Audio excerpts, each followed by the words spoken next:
So welcome to episode 3 of the Gratitude Time podcast. I'm your host, Suresh, and my guest today is one of the world's most famous and influential psychologists, Dr. Philip Zimbardo. Greetings. Thank you. I've got like a little bit of an introduction here, so just give me a minute. So he's a tenured professor at Stanford University.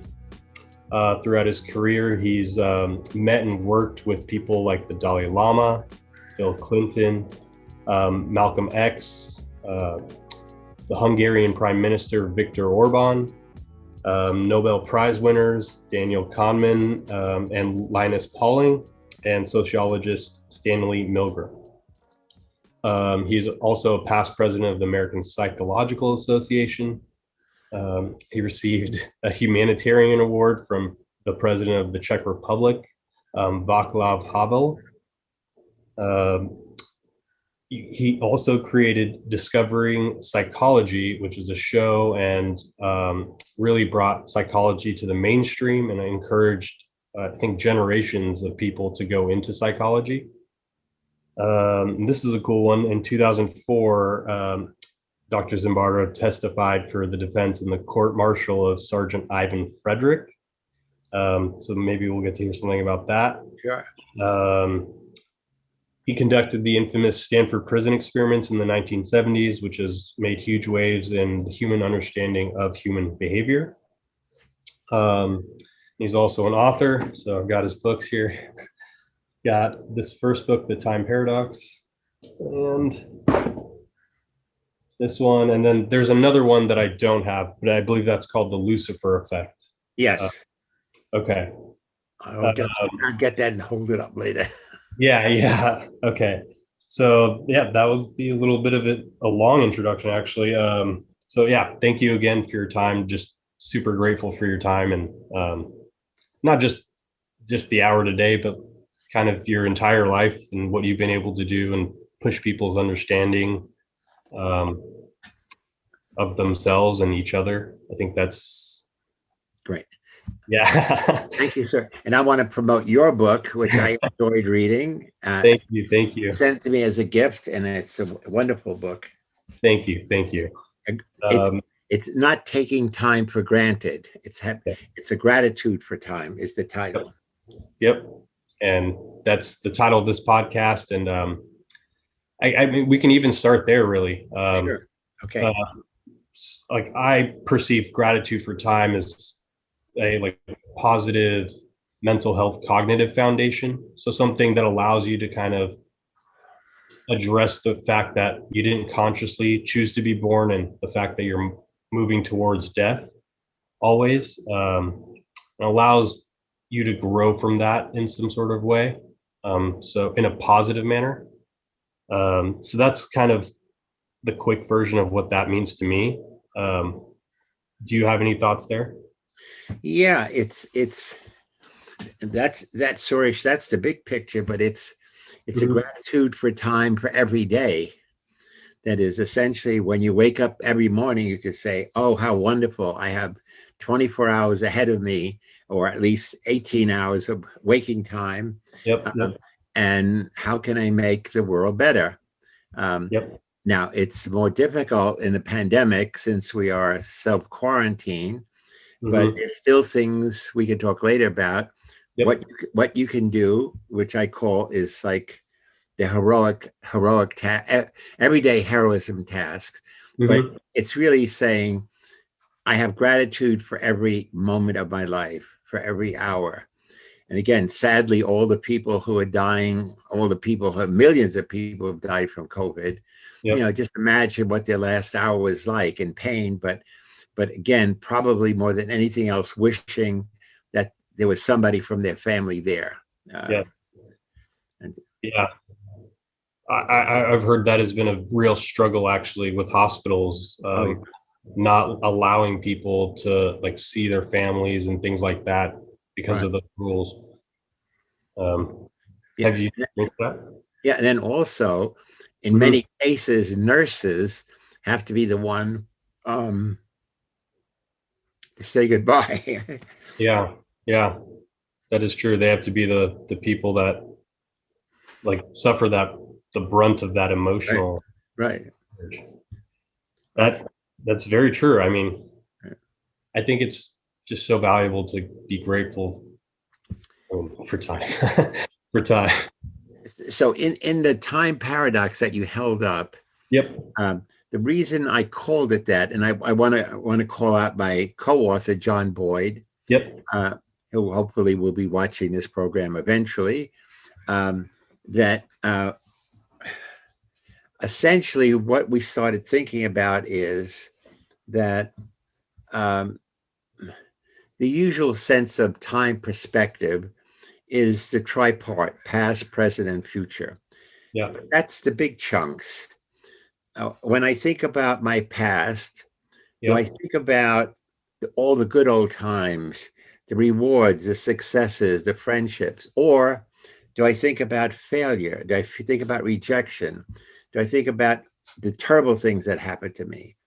And so our past is filled with positive and negative, but some people have chosen, maybe sometimes unconsciously, only focus on the positive or negative. Yes. Now it's going to be the same thing with the present and future. That for some people, the present is filled with joy and fun, and it's hedonistic. It's good food, good times, good friends. Yep. For other people, we call it present fatalistic. That is, you feel stuck. Yep. Certainly, it's even made worse in the pandemic, where nothing you do is going to make a difference. You lost your job. You can't visit family and friends. And then same thing in the future. For the future, this is why we get educated. This is why we go to school. This is why we read books, because we want to create a positive future where everything becomes possible. However, for many people, thinking about the future creates anxiety, worrying, could I make it? Could I be a failure? Are my goals too big or too distant?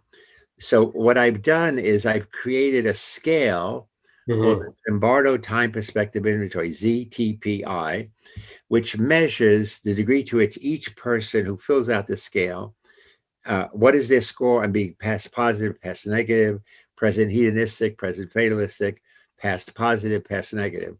And with that score, when we look at their profile, we can begin to predict lots of things about that person. But also we can give them advice about what kinds of things to do to improve their life and what kinds of things to do to enrich their lives. Yeah. No, I think one of the most valuable things about that scale is that it applies to every human, with a healthy brain in mind, of course. If you have a brain injury, it's not going to be so helpful. But the fact that it's so scalable really is the word. Makes it super valuable. Can you like briefly just discuss the most detrimental of those views versus the most positive? Yeah, well, it's hard to say. I mean, what we've done is we've done lots of research. In fact, we have now organized an international time perspective I know not organization. And there are members of up to now maybe 500 people from many different countries around the world, but some of these are researchers, some are psychologists, but some are business people, some are therapists. And more people, when they hear about it, they say, "Oh, I want to learn more." And we actually have a conference every 2 years in a different major city in Europe. We've had 4 of these already over the last 8 years. The next one was due to be in Lithuania. So we had to postpone that. And we're hoping maybe we can have it this summer.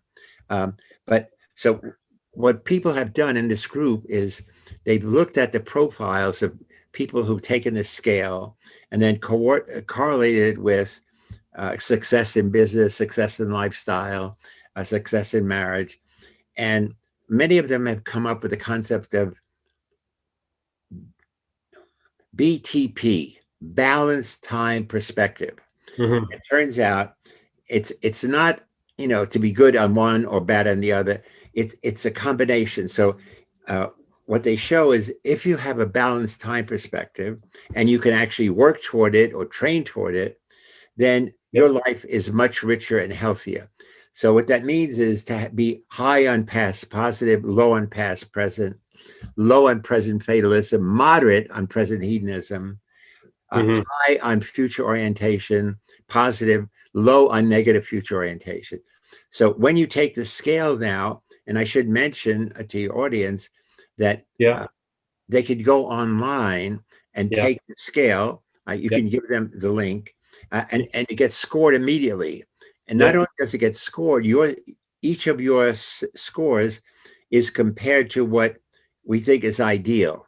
So you can see, although I'm pretty good on past positive, I'm too high on past negative. I have negative thoughts keep coming into my mind. And then in my book, we talk about how you can work from wherever you are to this balanced time perspective. So it's very practical. Yeah, and I'll make sure to put that link up there so that people can easily reach you, things like that. How do you perceive our culture influencing how we value time as people, as American people, really? Even like, how does our culture influence how we value time, maybe even in relation to money? Yeah, it's a really good question, and it's also interesting to look at different cultures, how they what is the time perspective of different cultures. And so you could argue. So, for example, my family is Sicilian, and Sicilians value living in the day. They almost never think about tomorrow. They never think about mañana, or similar in many I don't know, Southern European, Southern American. It's mañana never comes. Mediterranean. Yeah, so Mediterranean. So you live for the moment. You live for the day. You live. So that means good friends, good food, good fun. And so those cultures are very present oriented. Now, in some cases, you can bring the past into the present by, for example, having your old relatives live with you or live near you. So grandma is always there. In America, it's very different. It's really the basic platform is to always prepare for tomorrow. Forget the past, whatever it was. Enjoy the present, but the present is really a way to get to the future. And so, and at least before it's everything's pre-pandemic. You worked very hard each day to make money, to buy things that money can make, to get a vacation. But these are all things in the future, so that you work hard, and what you get from all of your labors is really cash, and you cash in that for pleasure for tomorrow, short-term pleasure, the vacation. Vacation is over in a weekend, a week or 2 weeks, and then you start again. So the big difference between rich people and poor people is rich people don't have to save for a rainy day. Poor people know that they could get fired. Poor people know that they could get sick.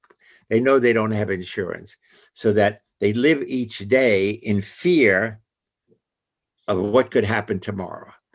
If you're rich, you don't have to think about that. You have hospitalization, you have a health plan, you have people who will take care of you.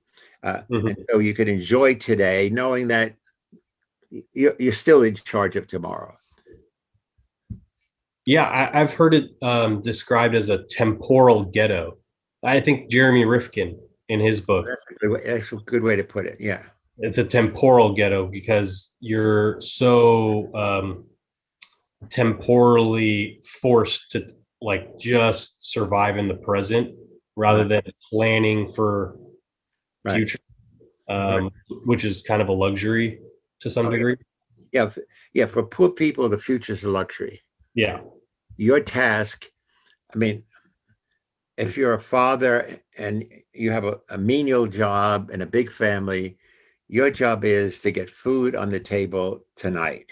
Mm-hmm. And then the idea is, what about tomorrow? So it's not planning your, it's not setting up a mutual fund to send your kids to college. It's trying to get enough money to feed your family and pay the rent 1 week at a time. Mm-hmm. And so it destroys the quality of your life. That is, again, when I grew up in poverty in the ghetto in the East Bronx, we did not have a book in my house until I was, I guess, the seventh grade, and we had to go to the library and get books. And I could almost imagine my parents say, "What is that thing you're holding in your hand?" But literally, we never had a book.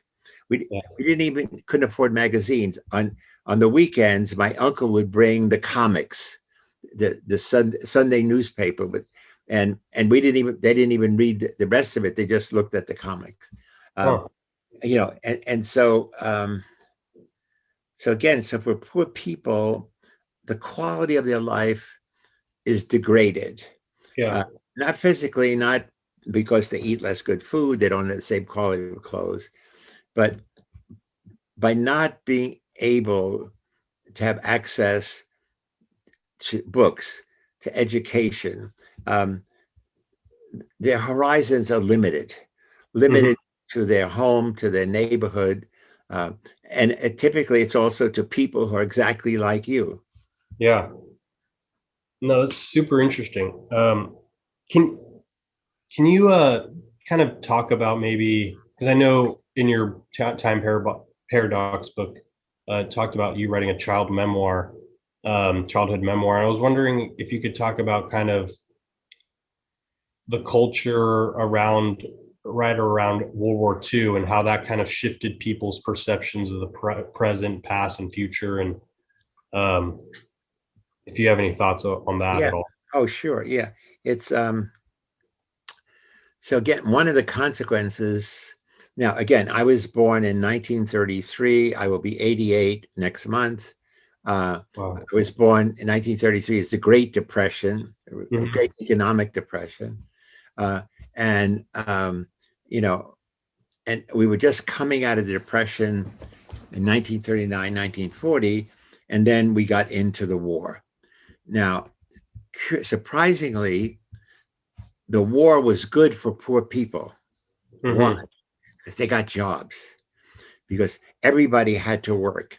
There was a whole new defense industry, making munitions, making um, um, um, guns, Dang. Yeah. uniform, tank, whatever it is. Yeah. So, so suddenly there were jobs for everybody. So when you are poor, people say, "Oh, they don't like to work." Hmm. It's not that they don't like to work or they don't like to eat. Yeah, there's no jobs. No jobs. Why? Because you're not educated. You Mhm. don't have jobs that require any degree of education. So you have Mhm. menial jobs. So you work with your hands, not with your head. That's what Yeah. a menial job means. Yeah. Uh, and suddenly, in the Second World War, started 1941, when we got into the war with Japan, and then we got into war with Germany. Uh, Suddenly, people were working, and then not only working because we were in the war, it was idealistic that we are Mhm. working to win the war. And so, what does that mean? I mean, suddenly everybody had a future orientation. Mhm. At the beginning of the war with Japan, people don't remember we were losing every single battle.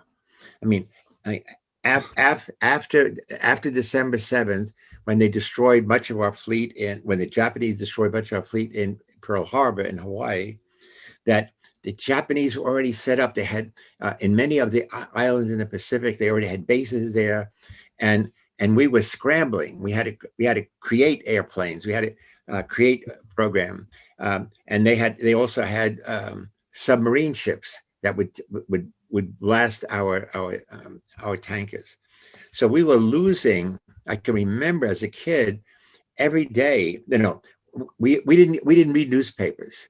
We only got the news on Saturday, where there was 10-minute newsreel in the movies.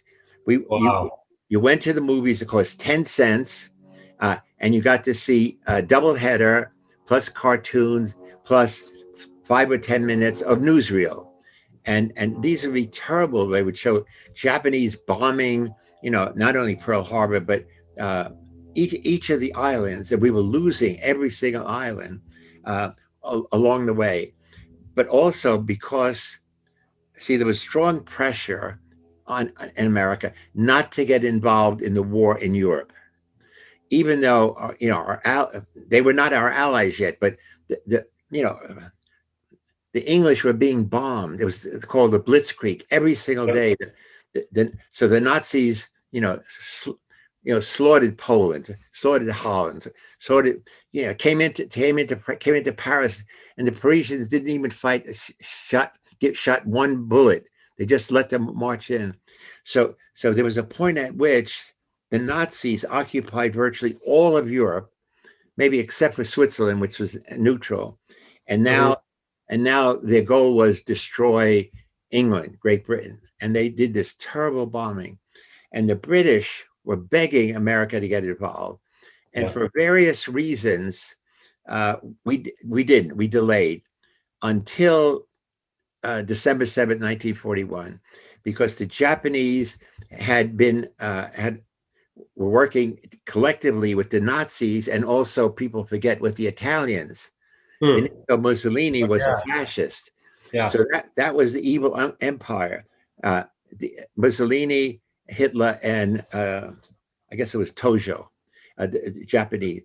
So at that point, we were forced to get into the war because not because the Japanese and the Nazis had a pact together. So because the Japanese attacked us, we had to go to war with Japanese, and therefore we had to go to war in England. And so we started in America on the East Coast, helping British. We used to call it bundles for Britain. I remember as a kid, packing up old shirts and blankets and sheets and towels and things, and literally putting it in a box and sending it, to someplace, and we hope it got to England. And on the West Coast, people working to try to help the soldiers and the sailors in the East Coast. But it was, for kids, it was very exhilarating because it gave you something to do. We used to have cards now, and the cards would have airplanes, and you hold it up, and you could say that's a P-38, that's a P-47, that's I'm sure blocking now, but a German bomber, SS-77. So we knew every single plane, at least boys did. And then maybe by 1943, 44, we began to win the war in Japan. We had to recover island after island, and we began to move. Then after Normandy, when the Allied troops, Americans and French and others, landed in France, in Normandy, and then we also came up from Africa.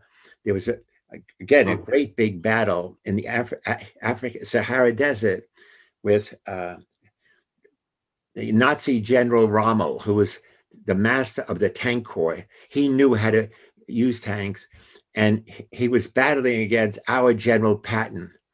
And amazingly, Patton and the Americans won that battle, and they prevented the Nazis from going across the Mediterranean, into Europe, or limited.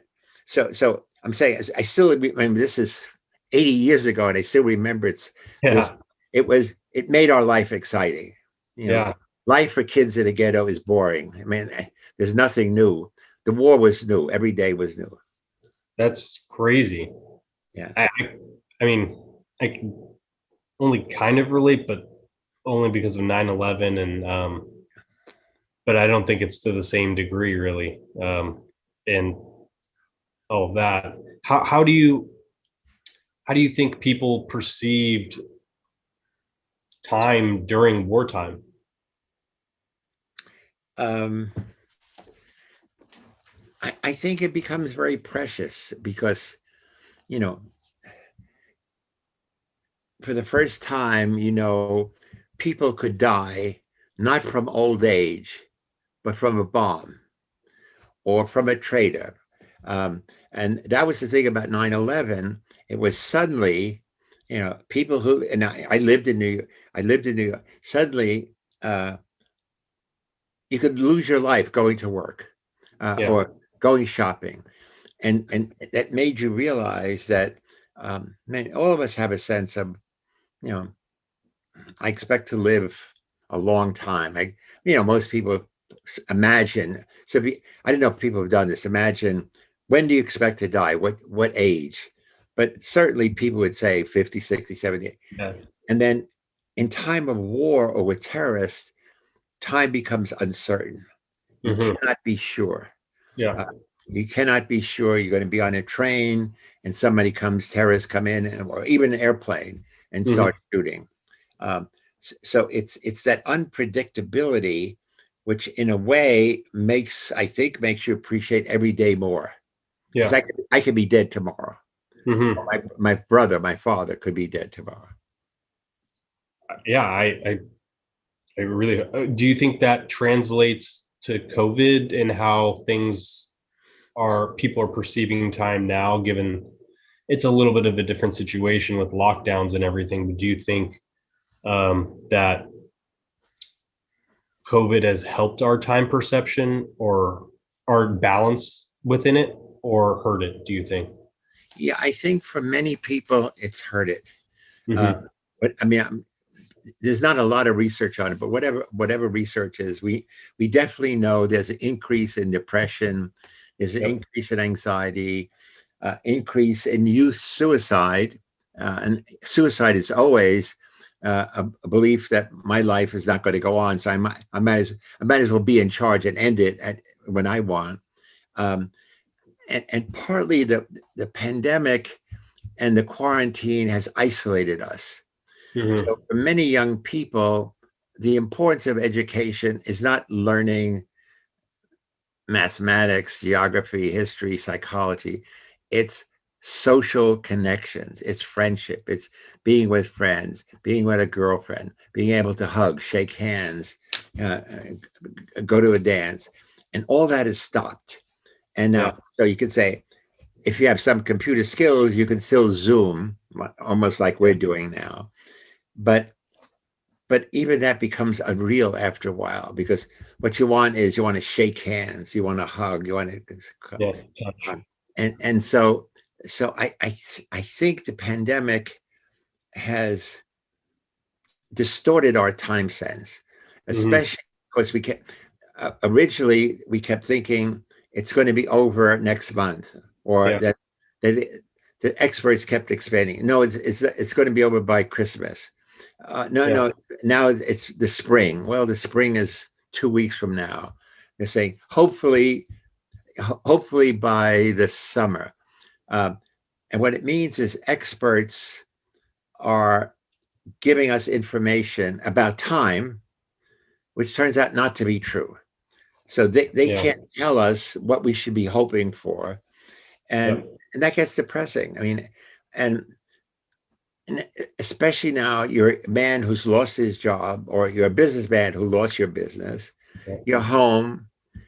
You have kids who are home because they can't go to school.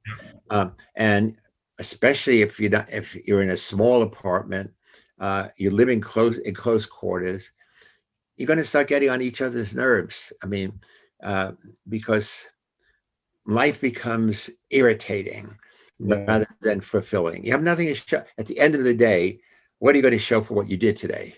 Nothing.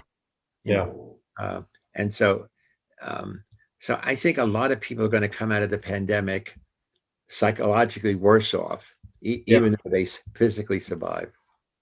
No, I agree. I think,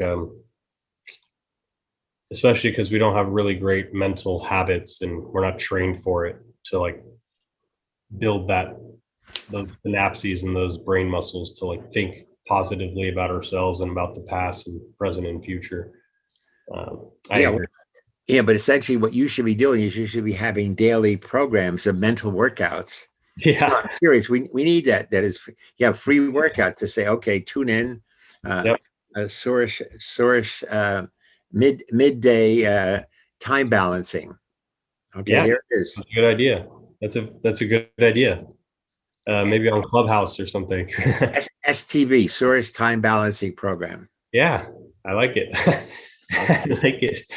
Uh, can you can we kind of talk about there are two more questions I have, and one is kind of just talking about your experience with the Dalai Lama and Yeah. what kind of brought you to him, and then the second question, just how you personally value time. Yeah. So, So let's just start with the first, with the Dalai Lama, and yeah. So the Dalai Lama mhm. was invited to come to Stanford University, um, and um, um, and was invited by a colleague of mine who had been a big donor to the Dalai Lama, um, and um, and after he gave us a speech. Hmm. He doesn't really give a speech. He has sayings. Yeah. It's like reading the footnotes of the Bible. He says something and then he laughs. I mean, he's always laughing. So he That's says, cool. so, and then at the end, um, people can ask him questions. Yeah. So what they did in this arrangement, they arranged for like 10 people to come up on the stage to have a dialogue with the Dalai Lama. Huh. Uh, and I was the first one because my friend had organized it, Yeah. and my friend was a brain surgeon, so very rich, very Yeah. impressive. So I went on the stage, and he's a charming man, and he's got his translator. Uh, his English is good, but when he doesn't know the answer, he pretends not to understand the question. Like Mhm. so the translator lets him to think, and and so I think I don't remember exactly. It was 10 years ago, but it was something like um, the Dalai Lama is saying, really, all people are good at heart. All people, uh, we should cherish everyone the same. And I think when I was challenging him, I say, Mhm. don't you believe that there are some people in some situations who do evil on purpose, not by Mhm. accident? And Yep. and I think I hinted at the Stanford Prison Experiment, where Yep. good people were put in a bad situation and Yeah. ended up doing very cruel and evil things to other people. Yep. And they did it always saying it's part of my job. So that a lot of evil that is done by people that the Dalai Lama would say this is a good person. Yep. But what they're doing is that the definition of evil there is they are taking action that harms someone physically or psychologically. Yeah. And they're doing it um, with knowledge that It's harming. will have a negative impact on the person they're dealing with. Um, Yep. and so essentially I outlined that, and I said, how can we correct that, or how can we deal with that uh, Yep. in your in your sense of empathy and compassion? And Mhm. essentially, he couldn't answer that. Yeah. He said, "Whoa, that's a very good question," uh, and I I will think much about it. Uh, anyway, and then afterwards, we met a small group of people met with him. I had lunch or dinner with him. Mhm. What they do, he has these long silk scarves. He Mhm. gives it to you like it's like like knights they used to put a sword on your shoulder, but Yeah. they give you this, and I still have it. I should have worn it. I didn't know you were going to ask it. Yeah. But it's like a 10-foot scarf with frilly endings, Huh. and so it looks very dramatic. Yeah. Yeah, that's hilarious. It's a hilarious recounting of it. We have some time a little bit, but do you want to talk about the Stanford Prison Experiment and kind of the importance of how we structure our systems and the rules we place people under, kind of, and the incentives almost? Yeah, so let me mention the prison study, and then I'll end with a positive thing again. Yeah. My heroic imagination project, which is called HIP, and that's the most important thing I'm doing now and for the rest of my life is developing a program which is now going global and trying to get ordinary people to become everyday heroes. Yes. Now, the Stanford Prison Study will have its 50th anniversary in a few months on August 14th, 2021. The experiment started August 14th, 1971. Wow. So it's truly amazing that it's 50 years old. It's secondarily amazing that I'm still alive. But what's already happening is it's going to become a media explosion. Yeah. Stanford University is already preparing for this. Media have been contacting them saying, can you send us photos? Can you send us films? Wow. There's a documentary film company which has started a full movie about it. Wow. And so Stanford is going to do a program where people can, we present this study, what it was, and ask questions. So very simply, what the study was really about was, in order to predict human behavior, what is the best predictor? Is it knowing someone's personality traits, or is it knowing something about the situation the person is in at a particular time? And psychology in the 1970s said entirely, it's all personality. If I give you a personality test, I know your score on various traits, I could predict how you behave. Well, all the evidence was the prediction is low level. In fact, you predict accurately 20% of the time. And I was always saying, again, because having grown up in poverty, which poverty is a situation, that it's the situation that matters. When you're in a good situation, a positive one, a compassionate one, emotionally positive one, you're going to be doing good stuff. When you're in a bad situation with gangs, with criminals, in a war zone, you're going to do bad shit. Okay. So the prison study says, what happens when you put good people in a bad situation? Do the good people win, or does the situation dominate the good people? And the answer is the second. We showed that you put ordinary young men, and these are all college students from all over America, not just from Stanford, who were recruited by an ad saying, we want college students to be in a quote prison study. It'll go for 1 to 2 weeks, and you get $15 a day. And so 75 people answered the ad. We gave them personality tests, clinical interviews, etc. And then we randomly assigned 12 of them to be guards and 12 of them to be prisoners. And the prisoners were going to live in their cell 24/7. And the guards were going to work 8-hour shifts. There'll be 3 guards on each of 3 8-hour shifts, and there'll be 3 prisoners in each of 3 cells. So that's the symmetry.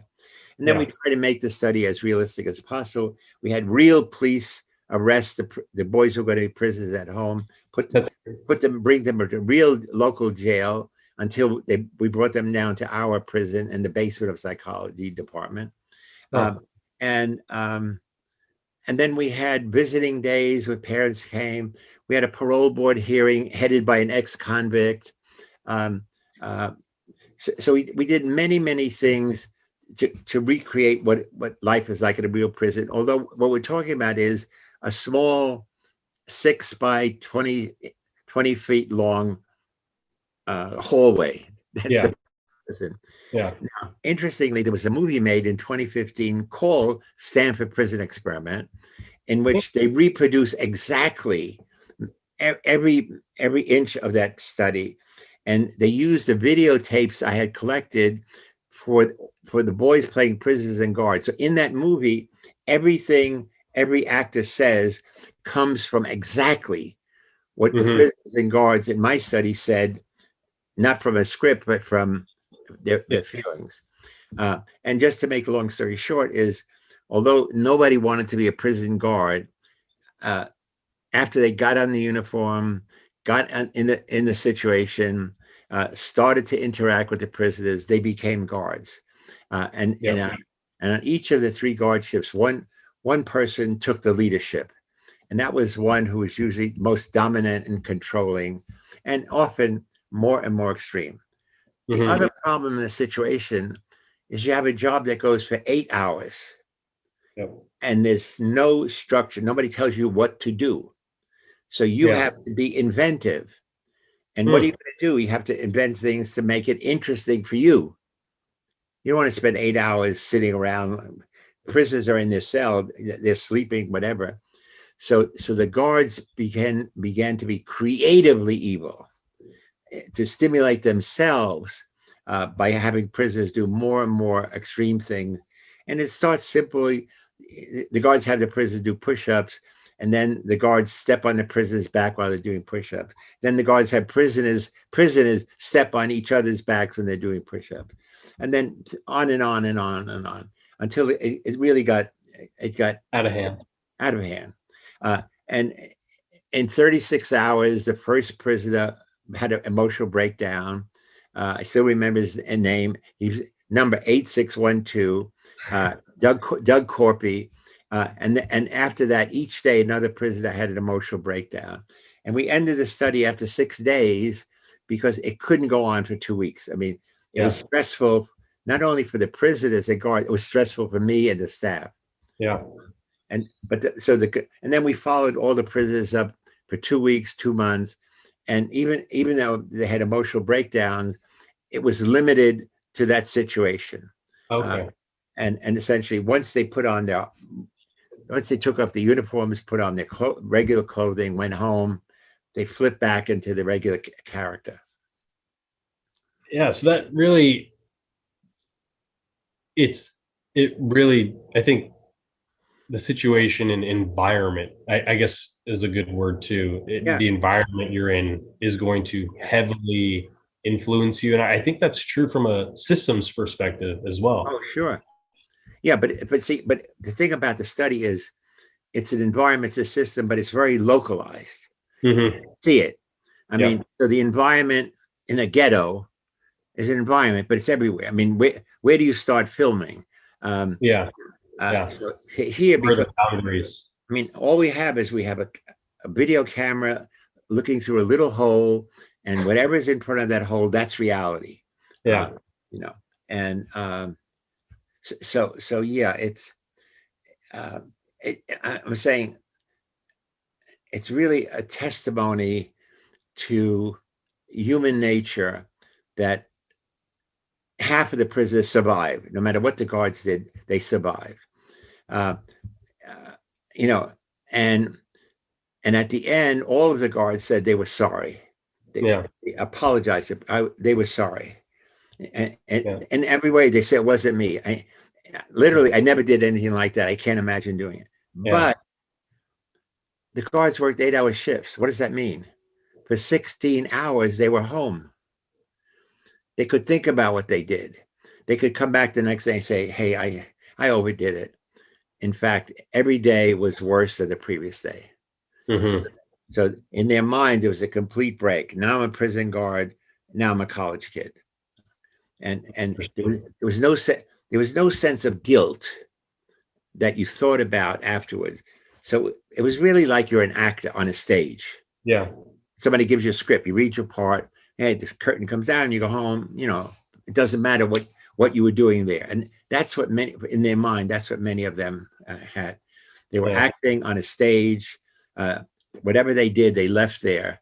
But then they never changed the script, only to make it worse. I can easily see how the reality for actual prison guards is like a far like worse for their mental psyche and their mental health, really, because they Oh, gotta, you yeah. know. Again, I mean, after we did this, see, I knew nothing about prisons before that. I had no interest in prisons, but afterwards, I got involved. I went to prisons, met with prison guards, met with prisoners, and essentially, guards will tell you, we are afraid of our lives. There are very few of us, and there are many of them, and we know many of them make weapons. They make weapons out of it. They steal a soup spoon and they turn it into a weapon. And we are the enemy. Even though I'm a good guard, some other guard can humiliate a prisoner. He's going to take it out on the next guard that comes by. It could be me. Yeah. So therefore, so most of the guards say, I have to suppress the prisoners, suppress for my own well-being, not because I'm cruel, not because I'm sadistic, but I have to make them feel that they have no power. Mm-hmm. But the moment they feel they have power, they can use it against me. And I don't want to die on the job. Yeah, it's almost game theory kind of. Yeah, you're right. Absolutely. It's a game theory now. So I want to just end with the positive side. I don't want to Yeah, yeah. have your audience depressed. So 10 years ago, I flipped my coin. Instead of saying, how is it that ordinary people can do bad things? I flipped it to say, no, I said, the subtitle of the Lucifer effect is understanding how good people can turn evil.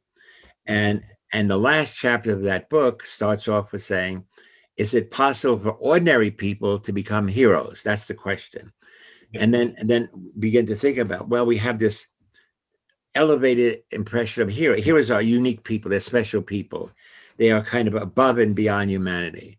So if I ask you to name your favorite heroes, what are you going to say? Nelson Mandela, Martin Luther King, Mother Teresa, Madame Curie, go on, with people whose whole lives were about sacrifice, were about suffering, and in many cases died, okay? Yeah. And I'm saying, no.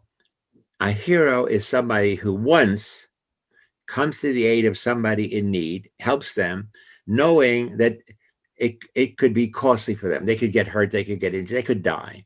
Or a hero is somebody who defends a moral cause, who exposes corruption, exposes brutality, exposes bullying. And again, there's always a cost. The cost is you could lose your job. Yeah. So with that framework, I said, is it possible not to preach about heroism, but actually create a program which inspires and trains young people, high school students, college students, how to be a hero? That's what I did. I created a whole set of lessons that we license for a small fee to high schools, colleges, and now businesses, which teach people how to go from being a passive bystander to an active upstander. How to go from having a stable, a fixed, static mindset to a dynamic growth mindset. How to go from being prejudiced and discriminatory into understanding and acceptance of others who are different. Those are our three lessons. We're now developing one on time. We're developing one on climate change. And so, as I said, we license these lessons, and then I go to the school and I train the teachers how to deliver the lesson. Or I go to businesses, we go to Ford Company and other places, how to deliver the lesson. Now, in the past, I used to travel a lot around the world, mostly to Europe. And wherever I would give a lecture, I'd end with, and now let me tell you about my hero program. And I'd end with saying, if any of you are interested in being trained in how to use our program in your school, your business, I'll be glad to do a training for free tomorrow. And so with that, we have programs going all over in every school in Hungary, all over Poland, in Palermo with African migrants there, in Iran, in Czech Republic, in many places. Now, the problem now is with the pandemic, I can't travel. schools are closed down, so we're not licensing our lessons. So what I'm doing is trying to put the lessons online. Mm-hmm. So in the past, I would have to go, and the lessons would be Keynote or PowerPoint, and physically you'd have to present them, and I would ask a question. They would answer. I would go, so give and take. So now we're trying to rework that so it's all virtual hero training. But what I'm saying is exciting that we are making a big difference around the world. Yeah, I In a like positive way. In a positive way. Yeah, exactly. You've taken the study of the negative and used it to feel positive. I think that's great. So for these last few minutes here, can you just talk about how you value time, just as a human being, as someone who's on March 23rd, 2021, I will be 88.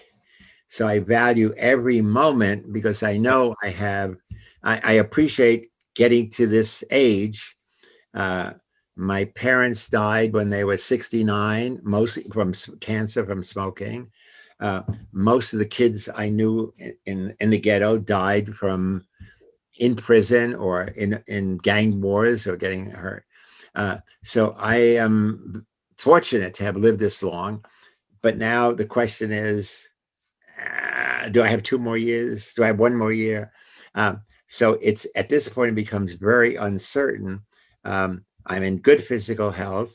I don't exercise as much as I should, which I mean, I used to swim every day, but until at the YMCA nearby, but they shut down all the pools.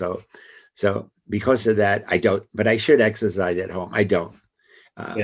Since I'm late, I mean, once you get into a routine, I used to go every morning, be in the pool at 9, leave home 8:30, be in the pool by 9 o'clock, swim for an hour, cool down, shower, get home, and then my day would start at 10:30. And I would have that on my calendar, and I would call it swim therapy. So people wouldn't bother me. So swim therapy. He's a handicapped person. He's like, he has polio. He has to go in the water. But anyway, so I missed that. But so the question is, I value time very much because I know realistically my time is short. And I'm hoping this is what people take out of the pandemic. That is, knowing that people all around us are getting sick and dying, that their life was cut short. Many of the people who are dying were in their 60s, and so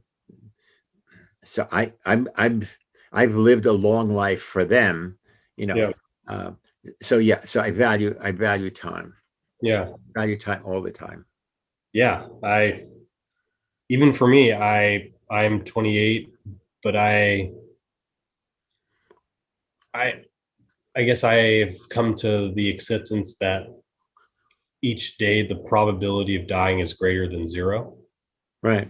And so that brings this like natural urgency every day to just get moving, to live, to like do as much as I can in terms of energy and like bringing positive energy, not necessarily productivity, because it's good to, as you say, have that balance and enjoy time. And if you don't have anything to do, like relax. But I think that right there, the probability part where it's like not taking for granted the fact that I'm going to wake up tomorrow morning, but understanding that the probability is greater than 0. That's all that I think needs to be known, that it's greater than 0. And that applies to everybody at any age. So I think even for me, I kind of perceive it as almost like I'm 90 years old myself, but I have the gratitude to be able to be my age now. And so the sense of urgency is just, it's there. No, I think you just have to say value today, because tomorrow might never come. Yeah. I mean, you know, you get, aside from just ultimately dying of disease of old age, you could be in an accident. You could be crossing the street and get run down, and choke on lunch. Yeah. So essentially, it's value today fully, and that what that means is enjoy other people. Give one of the things we say in our hero program: give compliments. Give compliments to people that you meet. Give compliments to strangers on the street. Say, Suresh, this is a wonderful interview. I really enjoyed my time with you. I'm so happy you invited me. So there's an interview that got you to smile. See? Yeah, that is true. That's true. It is also true. Yeah. Oh, well, the smiling part is it's super contagious as well. So I think that's right. Yeah. Thank you for your time as well. And I'm just honored and grateful for your time and your belief and all of that. And I really I'm excited to see how things play out with the Stanford Prison Experiment 50th anniversary. And also, excuse me. You should also put online, beside the time scale, is the Heroic Imagination Project website. Yeah. And there's also a place that people can make a tax-free donation. Even a small one would help, $25 or something. Yeah, absolutely. I will 100% make sure to have all of those teed up very easily. But I know your time is precious. I know it's valuable. Good night. So, thank you so much. Let's shake. Yep. Shake. Thank you. Shoulder bumps. I don't like shoulder bumps. Okay. Thanks. Have a good night. Thank you.